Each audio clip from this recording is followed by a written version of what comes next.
ones that did the instructions.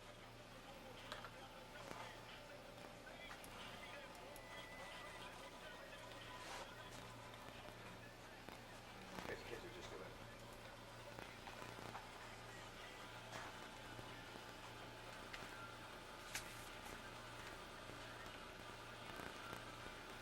Somewhere between where we were and where we are is where we need to be. Can't go too high. You can't just have everybody, because we'll have problems if we did have. So I mean, good news about this whole thing was to try to hold on just a moment. Don't pan too quickly. You know about that, right, David? Okay. Good news is that you can be recorded over here, but not deliberately. So I'll talk to you in a bit here. Okay. All right. Bye.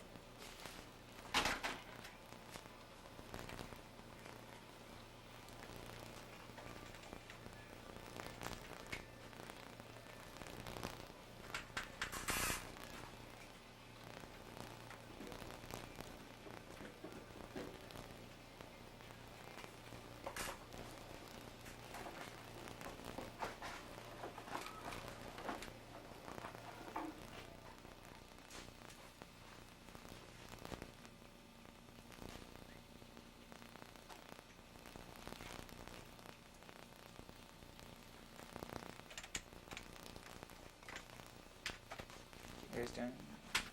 Testing this.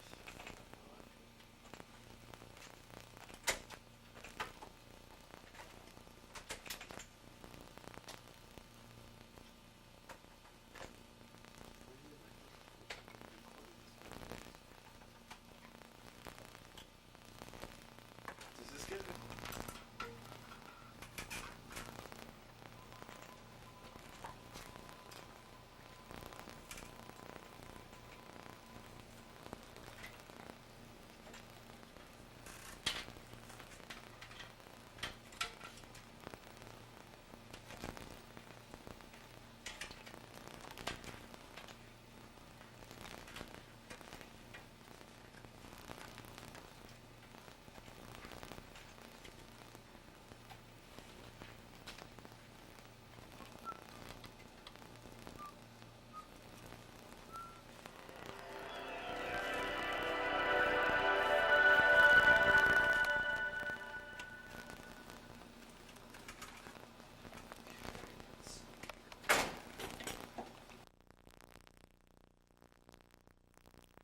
Nice to meet you. I'm Sharon. Hi.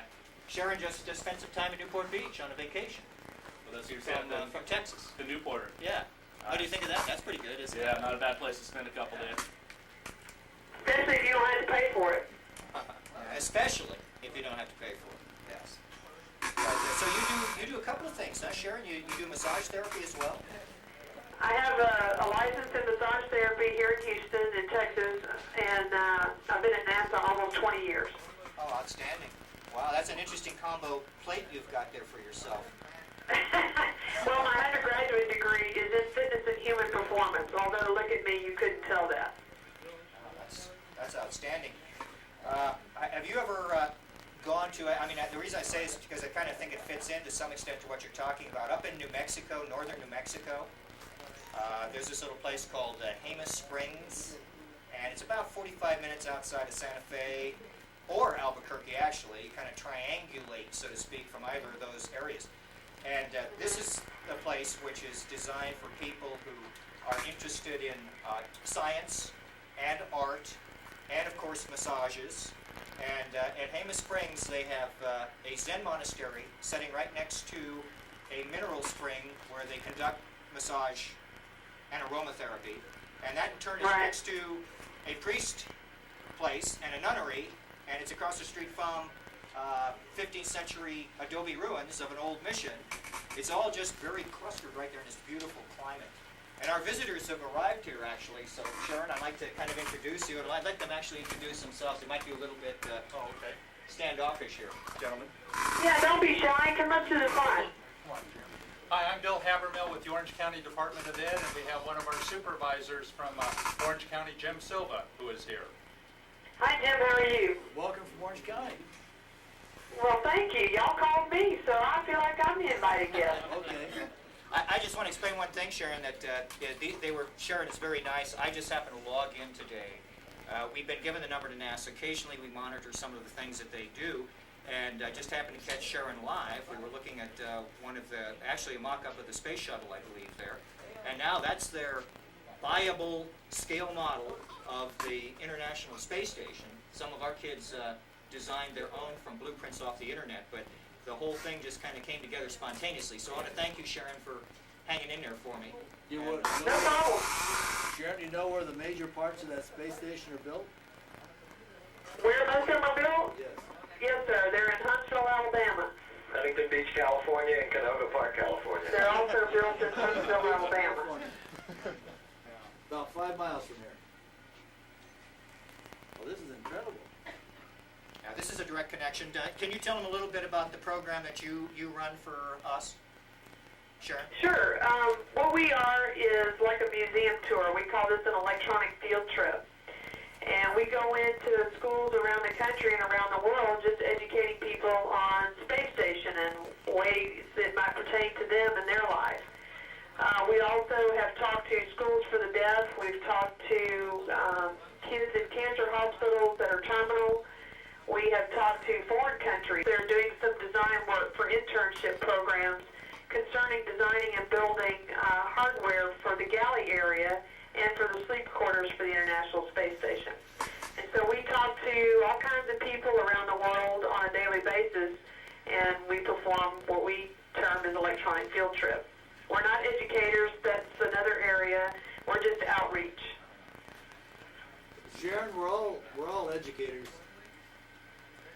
Well, I'm not formally an educator.